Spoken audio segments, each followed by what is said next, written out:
பிரியமானவர்களே, இந்த நாளில் உங்களை சந்திக்க நான் மிகுந்த மகிழ்ச்சி அடைகிறேன். இந்த நாளிலே கர்த்தர் நமக்கு கொடுக்கிற வாக்குத்தத்தம் சங்கீதம் 143வது சங்கீதம் 8வது வசனம். Psalms 143 verse 8.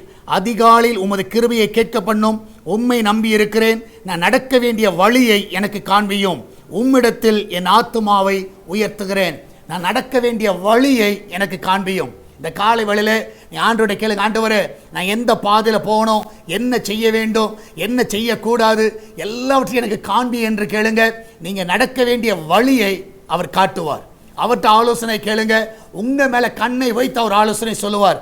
ஏதாவது இன்வெஸ்ட்மெண்ட்டுக்கு நேராக நீங்கள் போகலாம். இந்த காலை வேளையில் நீங்கள் அதை செய்வதற்கு முன்பதாக ஆண்டவர்கிட்ட ஒரு தெளிவான கைடன்ஸை கேளுங்க. ஆண்டவரே இதனால் நாங்கள் இன்வெஸ்ட் பண்ண போகிறோம், அட்வான்ஸ் கொடுக்க போகிறோம், இந்த காரியத்தை செய்ய போகிறோம், எங்களுக்கு நடக்க வேண்டிய வழியை காட்டுங்கன்னு கேளுங்க. நிச்சயமாக கர்த்தர் வழியை காட்டுவார். நம்ம எல்லாரும் ஜெபிக்கலாமா? நன்றி ஆண்டவரே, இந்த அருமையானது வேலைக்காய் சோத்திருக்கிறோம். ஆண்டவர் நாங்கள் நடக்க வேண்டிய வழி எங்களுக்கு காட்டுங்கப்பா.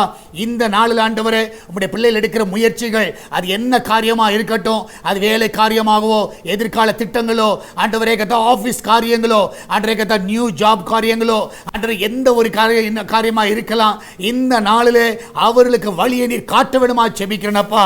ஆண்டவரே எடுக்கிற எல்லா ஸ்டெப்ஸ் ஆண்டவரே ஜெயத்தோடு முடியட்டுமப்பா. அந்த பிள்ளையோட வாழ்க்கையில் நன்மைகளை காண செய்வீராக. உன்னை அதிசயம் காண பண்ணுவேன் என்று சொன்ன தேவன் என்னால் அதிசயத்தை காண பண்ணுங்கப்பா.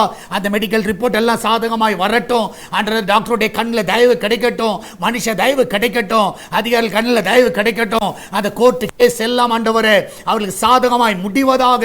அதுக்கு நல்ல ஒரு ஆலோசனை தர வேணுமா ஜெபிக்கிறேனப்பா. அந்த பிசினஸ் நல்ல உயர்வை கொடுங்க ஆண்டவரே. இந்த நாளில் ஆண்டவரே உம்முடைய ஆலோசனையை கேட்டு அவர் நடக்க உதவி செய்யுங்கப்பா. அவருடைய எதிர்கால திட்டங்கள் எல்லாவற்றையும் நீர் ஆசீர்வதிங்கப்பா. விசேஷமாய் ஆண்டவரே இந்த நாளில் ஆண்டவரே சுக பரிசோதனைக்காய் போகிற பிள்ளைகள் நல்ல சுகத்தோடு பிள்ளை பெற்றெடுக்கட்டும் அப்பா.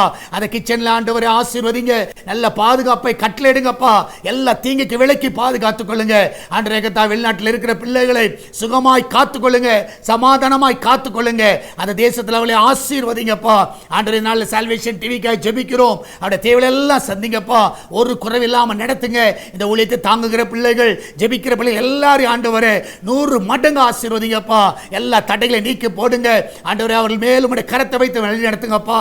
திருச்சபை அன்பிங்கத்தில் வைக்கிறோம். விசுவாச குடும்பங்களை ஆசீர்வதிங்க. யாருக்கு எந்த ஒரு தீங்கு வராதபடி பாதுகாத்துக் கொள்ளுங்கப்பா. நன்மையால் திருப்தியாக்குங்க, காத்துக்கொள்ளுங்க, வழி நடத்துங்க, மகிமையான காரியங்களை செய்யுங்க. இயேசுவின் நாமத்தில் ஜெபிக்கிறோம் எங்கள் அன்பின் பரலோக பிதாவே. ஆமென், ஆமென். பிரியமானவர்களே, கர்த்தர் உங்க கூட இருக்கிறார். தைரியமா இருங்க. கர்த்தர் பெரிய காரியங்களை செய்வார். God bless you.